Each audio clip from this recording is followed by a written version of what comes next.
damos la bienvenida al cuarto episodio de EduCast, el podcast de la Asociación para la Investigación Emergente en Educación de la Universidad Complutense de Madrid. Un espacio dedicado a la reflexión y al intercambio de ideas en torno a temas educativos.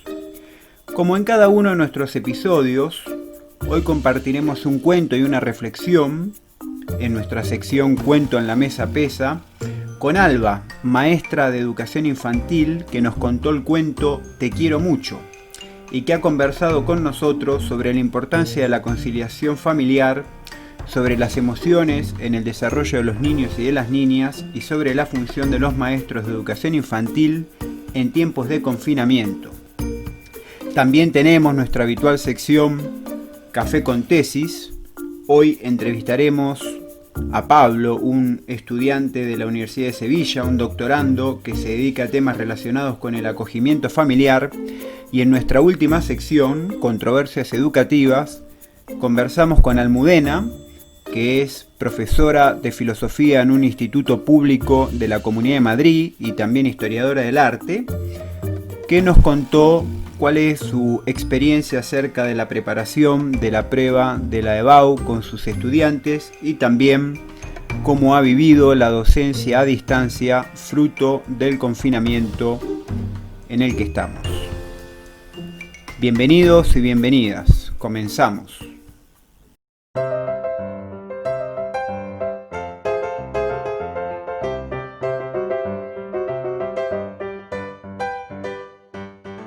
Te quiero un montón.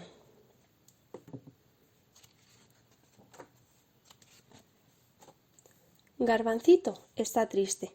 Su papá está de viaje y esta tarde su mamá tenía tanto trabajo que no ha jugado nada con él.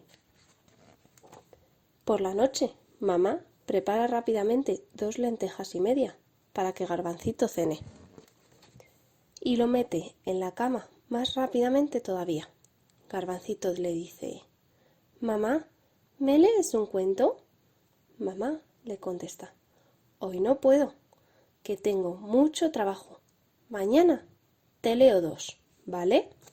Y se despide con un beso. «Hasta mañana, Garbancito».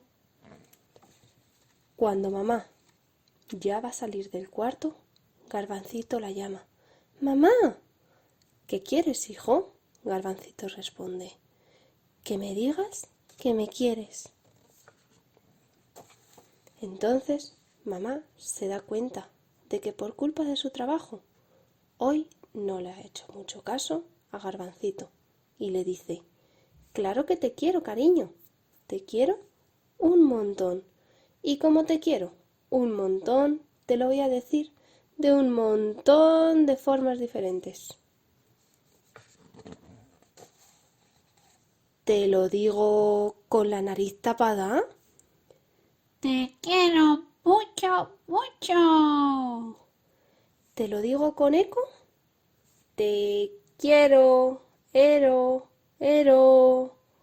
mucho, mucho, mucho. ¿Te lo digo como los toros? Mmm, mmm, ¡mua! ¡Te quiero! ¿Te lo digo como los patos y los gallos? Cuac, cuac, cuac, cuánto te quiero. ¿Te lo digo bajito, como si fuera un secreto? Te quiero. ¿Te lo digo muy alto, para que se entere todo el mundo? ¡Te quiero! Y te lo digo como te lo digo siempre, con un abrazo muy, muy grande. Garbancito y mamá se dan un abrazo muy, muy grande. Luego Garbancito dice: «¿Sabes qué, mamá? Ya sé que me quieres, pero me gusta mucho que me lo digas».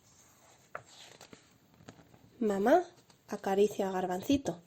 «Buenas noches, hijo». «Buenas noches, mamá». Garbancito cierra los ojos y poco a poco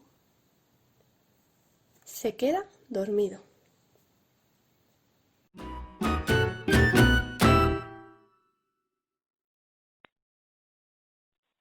Hola, hoy estamos en esta sección con Alba Navamuel Espinosa.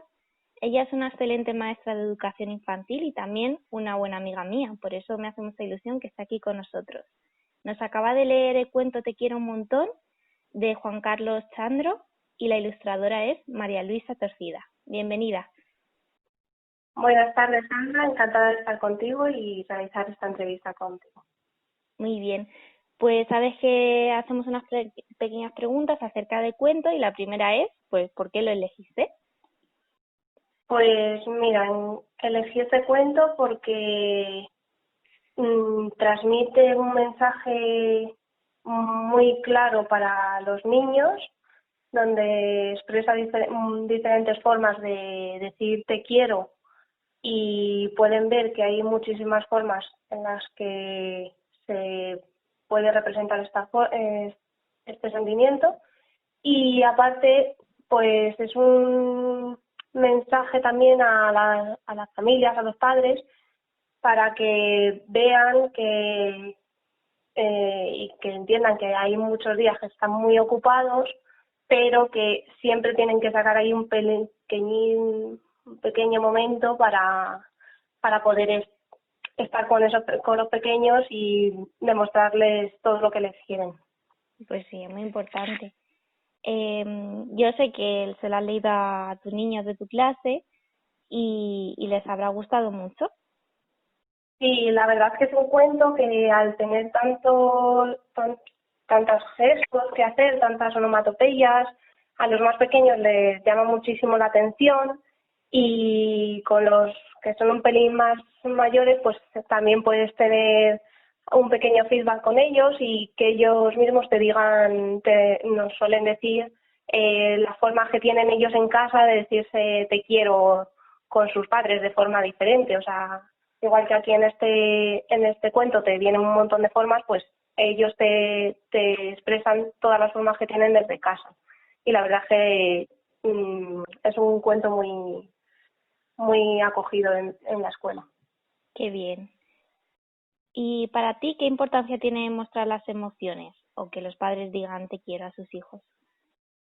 Pues la verdad es que me parece algo tan básico y tan importante que muchas veces dejamos de lado porque pensamos que es algo como muy obvio que se sobreentiende, pero para los niños necesitan escuchar, necesitan, aparte de sentir con acciones, con gestos, necesitan escuchar y también muchas veces explicarles esas emociones, ese sentimiento que tienes, explicárselo y hacérselo llegar, que muchas veces decimos son niños, no entienden, sí, hay que explicarles tanto esta noción de este sentimiento del amor, del quererle, como cualquier otra emoción que podamos sentir.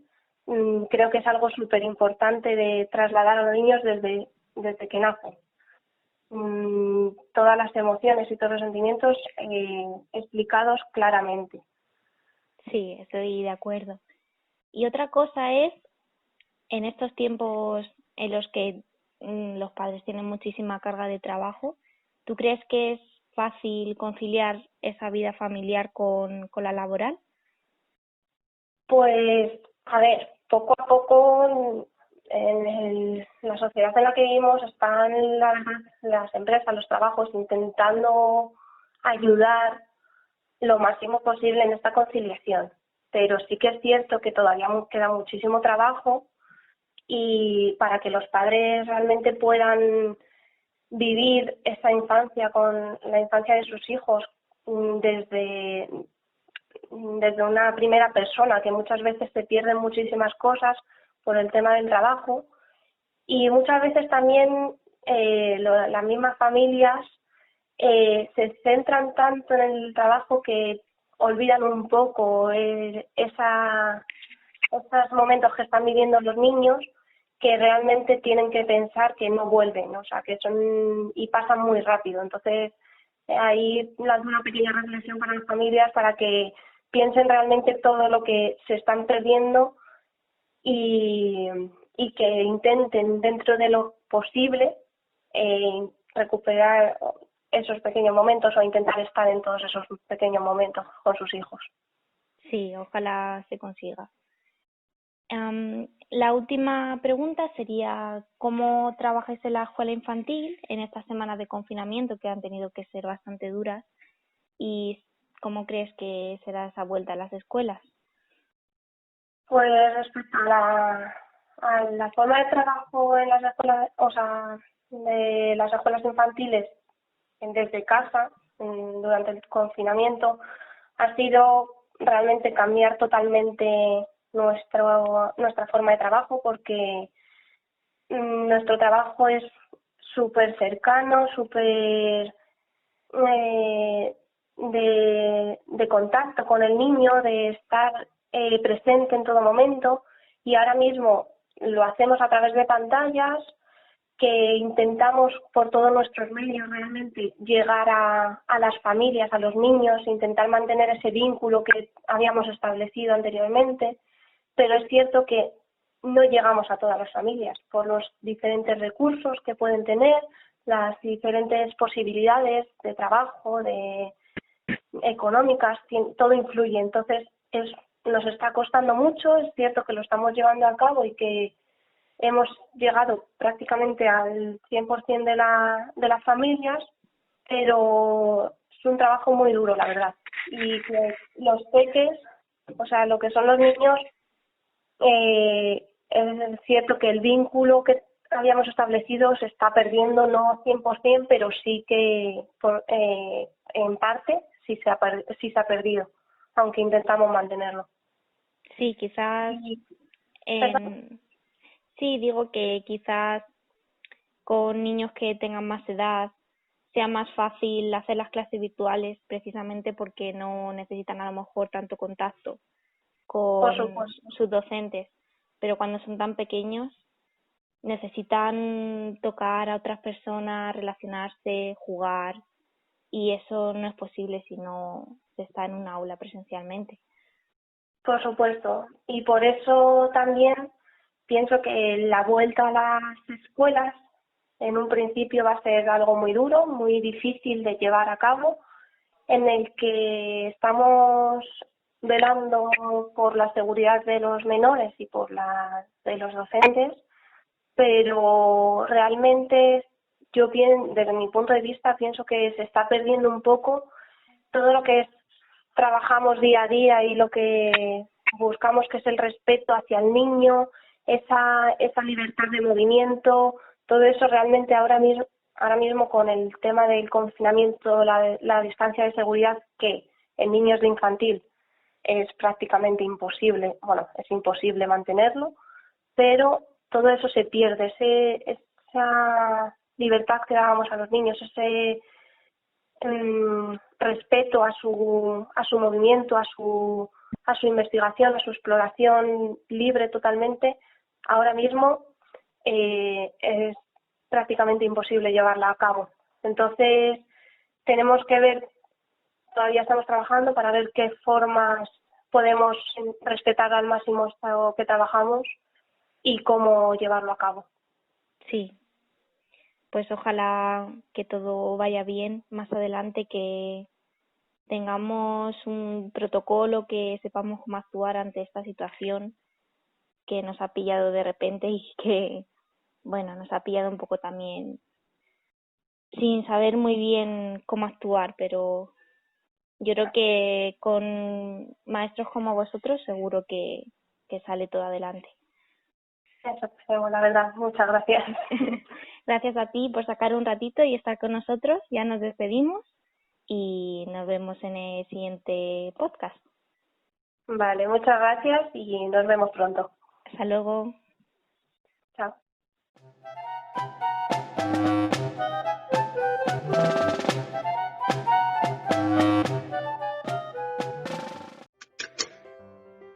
Bueno, bienvenidos y bienvenidas a todos y todas a una sesión más de la segunda parte de Café con Tesis, del podcast de la asociación. Hoy es un día muy especial porque contamos con la presencia de Pablo Carrera, que es un doctorando de la Facultad de Psicología de la Universidad de Sevilla. Y es la primera vez que traemos a alguien que es externo al programa de doctorado. Pablo se encuentra ahora mismo en su último año de doctorado y forma parte de la junta directiva de la Early Researcher Union, que es pues una parte, ¿no?, de la European Association of Developmental Psychology. Bueno, Pablo, tienes aquí mucho que contar por lo que veo, porque esto es un podcast de educación, ¿no? Y de repente pues hemos decidido invitar aquí a una persona de psicología. Bienvenido. Gracias, Laura. Buenos días. Que, bueno, pues lo que pueda contar, si puedo contar algo que, que resulta interesante o lo que sea, pues yo encantado, claro. Cuéntanos, Pablo, ¿a qué te dedicas? Pues mira, yo hice psicología y terminé en el grado de psicología. Lo terminé en el 2014. Después hice un máster y, bueno, tenía un poco claro que me quería meter en el tema de la investigación, ¿no? Entonces empecé una tesis doctoral y pues ahora mismo estoy en el quinto año ya terminando. Y la tesis doctoral en sí trata sobre el desarrollo psicológico de niños y niñas en acogimiento familiar. Es decir, niños y niñas que están en el sistema de protección de menores que los han tenido que retirar de sus familias por determinadas razones, en muchas ocasiones por maltrato o temas así. Y entonces están en otras familias que le están cuidando ya sea temporal o permanentemente. Uh-huh. Muy interesante. ¿Y cómo dirías que, o sea, qué tipo de ocupaciones, de actividades haces además del doctorado, ¿no? Porque yo estoy informándome un poco de toda la cantidad de actividades que haces y he visto una curiosa relación con la Universidad de Delaware. Pues efectivamente, Laura, te has informado bien. Sí, bueno, pues yo hice una estancia en la Universidad de Delaware en el 2018, en verano del 2018, de 3 meses, que bueno, que es un grupo de investigación que trabaja mucho con temas de niños que han sufrido adversidad temprana, niños en acogimiento familiar o de familias vulnerables atendidas por el sistema de protección de menores. Y entonces ellos han desarrollado una intervención para mejorar la sensibilidad parental, es decir, cómo tratan las madres o los padres a bebés y niños de hasta 4 años. Y bueno, esa es una intervención basada en la evidencia, que en fin, está, digamos, demostrado su eficacia en ensayos clínicos aleatorizados, etcétera. Y ahora pues esa intervención la están implementando mucho a nivel comunitario, es decir, que pues si hay sistemas de protección o agencias de Estados Unidos, donde sea que quieran implementar esa intervención, pues en fin, reciben una formación y las trabajadoras sociales o lo que sea y la van desarrollando, ¿no? Y entonces estas personas que se forman para desarrollar esta intervención tienen un año de supervisión. Con el tema de las intervenciones basadas en la evidencia, como sabes, es muy importante la fidelidad al programa, ¿no? La intervención. Y entonces, para asegurar eso, pues tienen un año en el que se reúnen semanalmente con alguien que supervisa un poco el trabajo que están haciendo, repasamos un vídeo de sus sesiones, etcétera. Muy interesante. ¿Por qué decidiste investigar sobre ese tema realmente? ¿Cuáles fueron tus motivos? Bueno, lo que estaba diciendo antes, que entonces a mí me formaron para que yo hiciera esa supervisión y entonces pues estaba haciendo eso con ellos desde entonces. ¿Y que por qué me metí en ese tema? Pues bueno, supongo porque lo que me empezó a interesar más cuando estaba en psicología fue la psicología evolutiva, la psicología del desarrollo. Y me parecía que era la que tenía un enfoque más, no sé, más integrador, más completo según mi perspectiva, teniendo en consideración pues muchos elementos del contexto y una perspectiva más sistémica, más que individual. Entonces, bueno, pues no sé, me me interesaba, y toda la parte de cómo afectan las experiencias tempranas al desarrollo y después cómo se van desarrollando distintas personas, ¿no? Pues con más o menos problemas, con más o menos adaptación, según pues esa experiencia, y después los diferentes contextos con los que interaccionan, las relaciones en su familia, etcétera, hasta qué punto marcan las primeras experiencias el desarrollo psicológico, hasta qué punto unas primeras experiencias difíciles van a marcar ya completamente o hay posibilidad de recuperación. Bueno, pues no sé, todo eso me interesaba bastante, y no sé, pues decidí tirar por esa vía. Ujú. Ya como hemos comentado, te encuentras en un estado pues de casi finalización de tu tesis doctoral. Bueno, me imagino que estarás bastante emocionado por estar ya cerca del cierre, pero ¿qué tipo de contribuciones dirías que sugiere tu trabajo de investigación? Si se puede contar así un poco ligeramente, vamos a ver. Sí, bueno, te puedo contar un poco lo que yo creo. Pues mi trabajo de investigación pues se centra como en tres dimensiones del desarrollo psicológico, pues como son las funciones ejecutivas, que es un poco, bueno, las capacidades cognitivas superiores, de control de impulso, planificación, etcétera. Las capacidades de comprensión de las emociones, es decir, de comprender las causas y cómo funcionan las emociones como estados mentales en otras personas, y sí mismo que también pues ayuda a las relaciones sociales y las representaciones de apego, que son un poco como las representaciones internas de uno mismo y de los otros, como, en fin, como merecedores de confianza o no, o dignos de cariño o no, un poco que guían el comportamiento en las relaciones interpersonales estrechas. Y bueno, estas tres dimensiones pues se ven afectadas por la adversidad temprana, por experiencias tempranas difíciles, y entonces como que son dimensiones que se cree, bueno, y algunos estudios apuntan a eso, ¿no?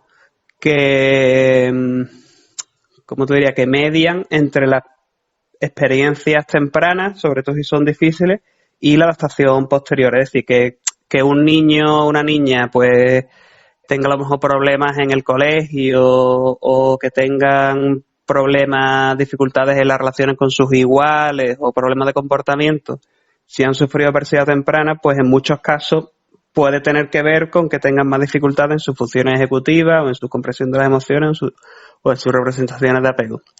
Y estas son dimensiones sobre las que realmente hay poca investigación, en España ninguna, y que bueno, creemos que pueden servir para apuntar a objetivos de intervención en la intervención con estos niños, para paliar las consecuencias de la adversidad temprana, ¿no?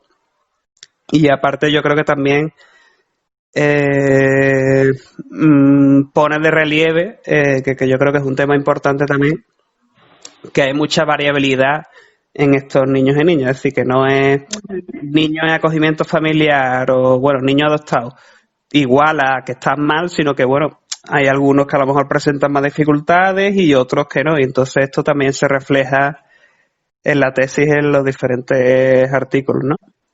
Y después... Pablo, antes, perdona que te interrumpa, pero antes has nombrado un poco las instituciones educativas, ¿no? En concreto has nombrado el colegio. Sí. ¿Hay algún tipo de implicación o de contribución de tu tesis que vaya en esta dirección, en la dirección de las instituciones educativas? Porque nuestros oyentes son de las facultades de educación de diferentes lugares, ¿no? Del mundo, Iberoamérica. Entonces, ¿hay algún tipo de contribución que surja de ahí, a partir de las instituciones educativas?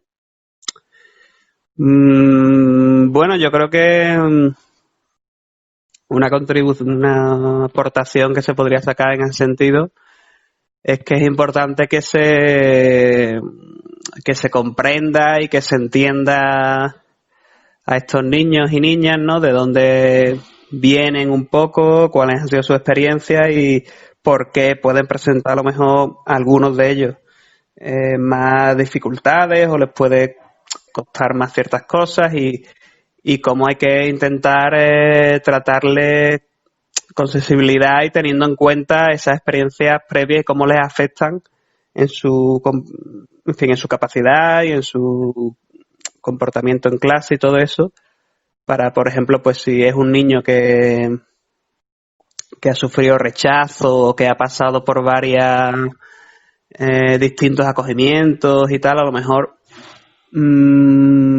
experiencias de castigo, de echarle de clase o algo así que pues a lo mejor en un determinado momento se pueden usar, aunque seguramente tampoco es recomendable con otros niños, pues a lo mejor con ese tipo de niño o de niña que ha pasado por esa experiencia seguramente no sea lo más recomendable, ¿no?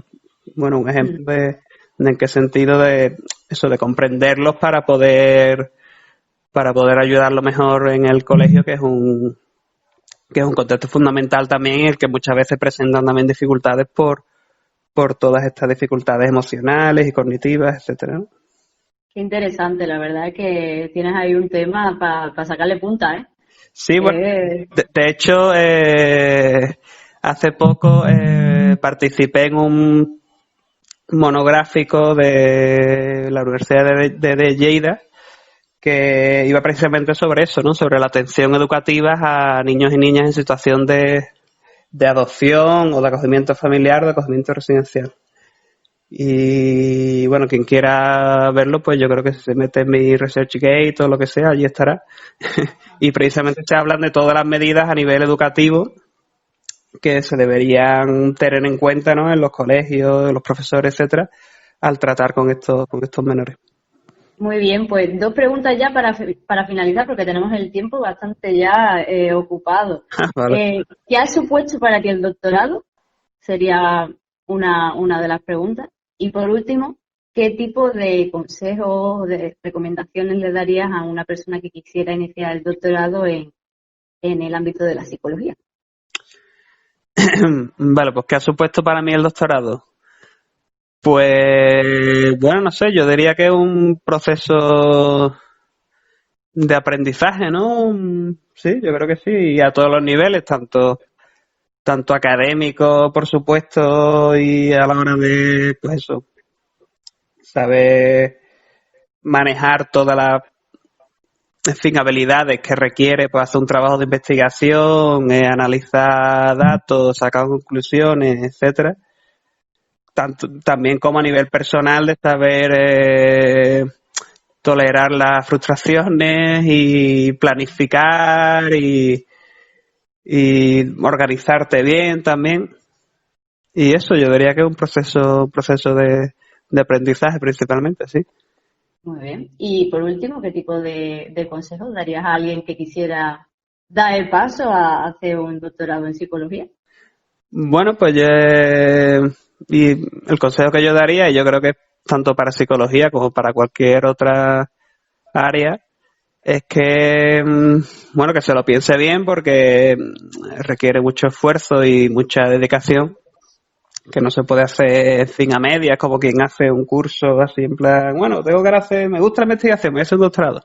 No, realmente es algo que requiere mucha dedicación, que no todo el mundo, creo yo, que tiene en fin, las capacidades necesarias para hacerlo, y tampoco es que sea malo eso, porque requiere un perfil concreto y tal. Y que se lo piense y que sobre todo que sea algo que le apasiona, ¿no? Porque si no, yo creo que si no es algo que te interesa mucho, se puede hacer difícil porque vas a tener que estar mucho tiempo dedicado a ello, y la motivación inicial más ilusionante, pues eso no dura siempre, ¿no? Entonces que si es un tema que te interesa mucho y de verdad, pues entonces yo creo que no te va a pesar tanto y vas a poder seguir, ¿no? Hasta el final. Creo que es un tema importante. Y también, bueno, que el doctorado no sea lo único en tu vida, ni tu único horizonte ni intelectual, ni, no sé, ni personal, ¿no? Que sigas manteniendo tus amistades, que no sean del doctorado, que sigas interesado en otras cosas y que sigas con tu vida personal y haciendo deporte y eso, porque yo creo que si no es más fácil quemarte. Muy bien, Pablo, pues muchísimas gracias por esta entrevista que nos has dado. La verdad que es un gusto y a ver si tenemos la oportunidad de verte por algún evento así científico en el que podamos pues ver con más extensión, ¿no? Esa tesis doctoral que ya estás desarrollando y que te queda nada. Muchísimas gracias por participar de verdad en el podcast y esto ha sido todo por esta sesión. Muchas gracias y hasta la siguiente. Muy bien, muchas gracias, Laura. Y bueno, la conferencia, pues no sé si será online o ya dentro de poco podremos volver a presencial, pero seguro que nos veremos. Muy bien, pues muchas gracias, Pablo. Gracias, Laura, un beso.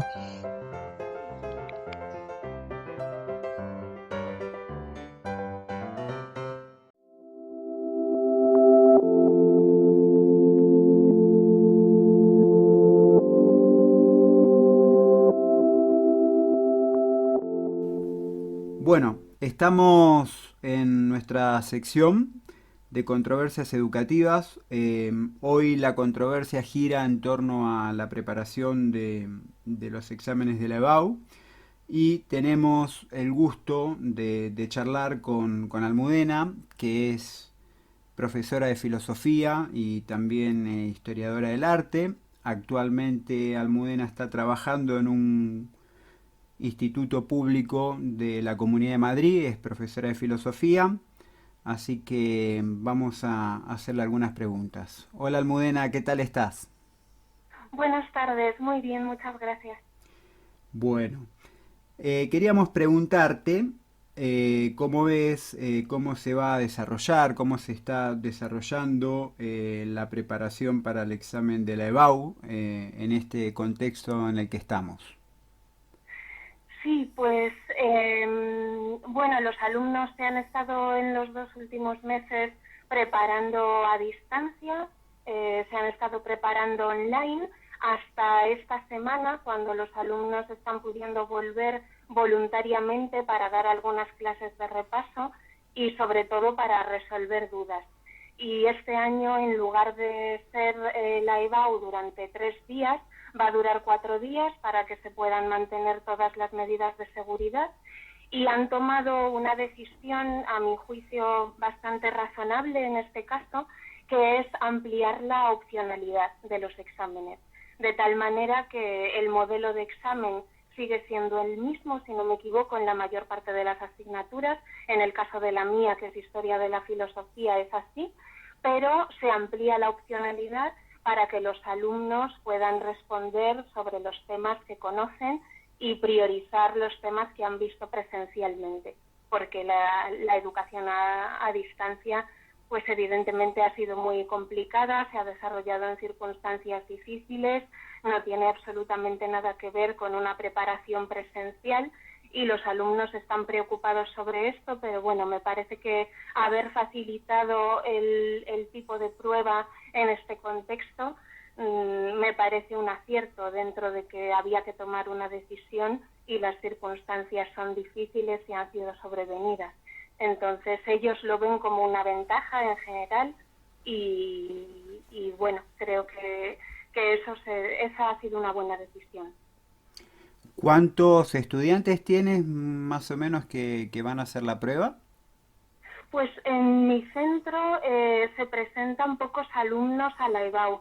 El segundo de bachillerato es pequeño, hay pocos alumnos en segundo de bachillerato y por lo tanto se presentan solo 5 alumnas, de las cuales solo 4 van a la EBAU con mi asignatura, con Historia de la Filosofía, porque Historia de la Filosofía hasta la LOMCE era obligatoria en segundo de bachillerato y a partir de la LOMCE, desgraciadamente, quitaron la obligatoriedad. Se ha convertido en una asignatura, se llama troncal de opción, que es como una optativa, y que no es obligatoria en la EBAU. Forma parte de lo que llaman fase voluntaria de la EBAU, que sirve para subir notas a 2 puntos, pero por desgracia no forma parte de las asignaturas troncales y obligatorias para la EBAU, en este espíritu de la LOMCE de quitarle lugar a las humanidades y a la posibilidad de desarrollar un pensamiento crítico y ciudadano, pues una de las decisiones clave fue eliminar la obligatoriedad de historia de la filosofía y por lo tanto quitarle también su prestigio, porque las asignaturas que van a la EBAU en segundo de bachillerato pues son las que con más intensidad preparan los alumnos. Claro, bueno, muy buena puntualización. Quería preguntarte en segundo lugar, cómo has vivido. Creo que en parte has dicho algo en la primera respuesta y creo que tiene que ver un poco también con la primera pregunta, pero ¿cómo has vivido en general eh, todo este proceso, ¿no? De esta reconversión que hubo eh, muy rápida de una lógica presencial, una lógica educativa presencial, a una distancia, ¿no? Con la importancia que tienen en este caso las nuevas tecnologías. Bueno, ¿cuál es la experiencia de cara a que, teniendo en cuenta, digamos, que a futuro esto se puede instaurar como algo normativo, más definitivo? ¿Cómo lo ves? ¿Cómo lo has vivido? ¿Qué tal tus estudiantes en general? Bueno, aquí hay dos cuestiones. Yo francamente lo he vivido muy mal. A mí la educación a distancia me parece prácticamente, podría decir, inviable. Me parece inviable. La primera cuestión es que esta situación ha tomado a todo el mundo desprevenido y ha sido una situación muy difícil para todos, en los que ha habido que improvisar decisiones. Y por lo tanto, en la medida en que se trata de una situación coyuntural, pues no ha quedado más remedio que instaurar la educación a distancia y todos hemos hecho lo que hemos podido. Los profesores hemos trabajado muchísimas horas delante de la pantalla sin estar muy seguros de cuáles son los frutos de ese trabajo, porque la presencia en el aula es lo fundamental en la educación y es absolutamente insustituible la presencia del profesor, la presencia de los alumnos, el intercambio directo. Para mí esa es la clave del hecho educativo y la educación a distancia le quita a la educación su esencia. Entonces, parece que no ha quedado más remedio en esta situación tan complicada que hemos vivido. Bien es cierto que creo que nos hemos pasado en todos los niveles educativos, es decir, ha habido una profusión de tareas, de horas de trabajo, de horas delante de la pantalla para los alumnos que quizás ha sido un poco exagerada, pero bueno, ha sido muy complicado tomar decisiones para todo el mundo. Lo que a mí me preocupa de verdad son los discursos celebratorios. Una cosa es resignarse a que esto haya tenido que ser así en este contexto y otra cosa es celebrarlo como algo bueno, deseable y se oye que como parte de la educación, de una supuesta educación del futuro. A mí eso es lo que me inquieta y lo que me preocupa de verdad. Yo he leído durante este confinamiento al director de educación de la OCDE decir que la transición al modelo online de educación pues es algo que hay que asumir y que los profesores tendrán que hacer un esfuerzo para adoptarlo, y a mí este es un discurso que me alarma y me preocupa que se instale porque le quita a la educación todo lo que para mí significa, y las nuevas tecnologías pueden ser un medio puntualmente, un medio que a veces es útil y a veces no. Tampoco hay que celebrar las nuevas tecnologías como algo que sea bueno y valioso en sí mismo. Hay veces en las que las tecnologías son útiles y hay otras veces en las que entorpecen la enseñanza y en las que suponen un impedimento para la enseñanza. Entonces, bueno, bien utilizadas pueden estar bien, pero solo como herramienta, no como fin y no como único medio para transmitir enseñanzas. A mí me parecería una terrible noticia que se considere la educación online como esa llamada educación del futuro. Sí, claro. Bueno, vamos a ir cerrando. Yo por mi parte te quiero agradecer por la entrevista. Esperemos que nunca terminen de cumplir con el proyecto de que algo como la filosofía y en general las humanidades desaparezcan, porque ese día estaremos sí meramente formando capital humano y no ciudadanos con herramientas críticas. Exactamente. Pero bueno, esto tiene que ver con otros temas, ¿no? Acerca de los fines de la educación y el para qué de la educación, que charlaremos en otro momento. Así que no sé, ¿quieres decir algo muy cortito que te haya quedado, que quieras agregar? Nada, estoy completamente de acuerdo con tu última reflexión y bueno, espero que en todos los proyectos y en los debates educativos que se tengan en la esfera pública a partir de ahora, se tenga en cuenta que de lo que se trata es de formar ciudadanos y de transmitir cultura. Y no, como tú decías, no se trata de formar capital humano, ni se trata de instaurar la tecnología como el único medio para transmitir enseñanza. Bueno, Almudena, muchísimas gracias y estamos en contacto. Muchas gracias. Hasta luego. Hasta luego, gracias.